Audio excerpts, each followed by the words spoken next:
पिताजी करो फिक्रिया नूर की दूल्हा सालों बने आवे,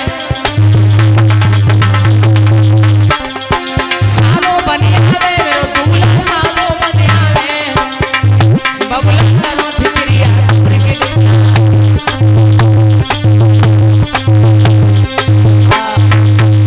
महाराज भीष्म कहने लगे लाला रुको, कम से कम थोड़ी तो शर्म करो अपनी आंखों में, थोड़ी तो शर्म करो। जो आज आकर के तुम्हारे पैर छूता है कल तुम जाकर के उसके पैर छुओगे, जो आकर के तुम्हारी बहन के पैर छूता है कल जाकर के तुम्हारी बहन उसके पैर छुएगी। ये उल्टी गंगा बहा रहे हो तुम, उल्टी गंगा। कहने लगे पिताजी, कहने लगा पिताजी शिशुपाल के संग जो शादी की बिल्कुल ना आना कानी होगी। कृष्ण दूल्हा बनकर जो आए तो बाबुल तुम्हारी कुर्बानी होगी। अगर कन्हैया इस द्वारे पर बारात लेकर के आ गया तो बहन की डोली तो बाद में जाएगी, उससे पहले इस आंगन से तुम्हारी अर्थी निकलेगी, अर्थी। इसलिए हमारा कहना मानो है? जो ये सुना रुक्मिणी मैया ने कि हमारा भैया अपनी मेरी शादी अपने साले शिशुपाल से करवा रहा है, बैठ करके शाम के समय वो मैया रुक्मिणी जिसने बचपन से और सियानी हो गई, हरदम सुबह शाम चलते फिरते सोते जगते उठते बैठते खाते पीते भगवान कृष्ण को भजा, भगवान कृष्ण को भजा। वो बजती नहीं, बजती नहीं कि बजती नहीं हो, भगवान कृष्ण को बजती रही, उनके गुण गाती रही और उनसे ही शादी करने की सारी आशा है, अभिलाषा है, ये चिंता है। लेकिन उनका भैया उनके सपनों को तोड़ रहा है। बैठ करके आंगन में मैया रुक्मिणी रोने लगी और कहने लगी कृष्ण कन्हैया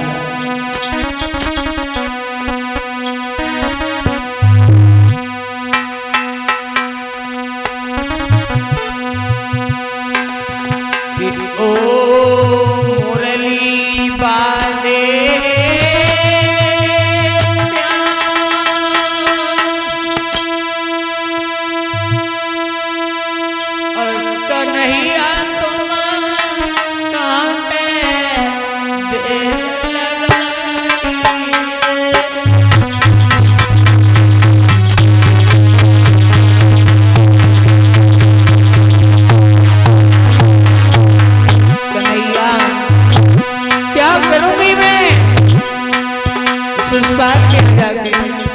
लगन तो तुमसे लगी है।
सपना रोती नहीं रुक्मिणी मैया। इधर जो है रुकुम देरी नहीं करता है, ना ही ब्राह्मणों को अपने पास बुलवाया, कहने लगा हम अपनी बहन की शादी करेंगे तो सिर्फ अपने साले से। अगर वो अपनी बहन हमें दे सकता है तो हम भी तो दे सकते हैं। अरे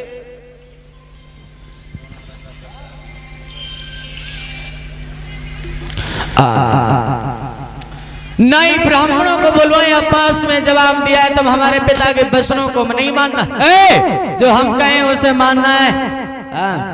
हमारे पिता तो बुजुर्ग हैं, अब वो राज्य चलाने लायक नहीं रहे, लेकिन नहीं मान रहे।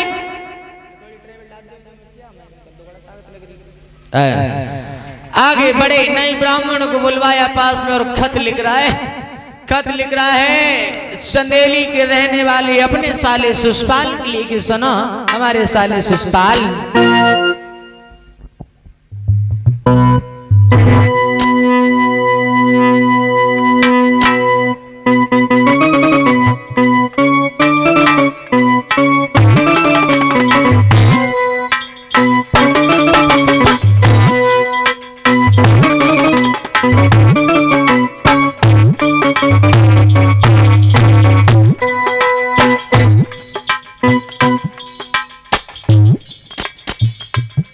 पास में बिठा लिया नहीं ब्राह्मणों को और खत लिखने लगा। कैसे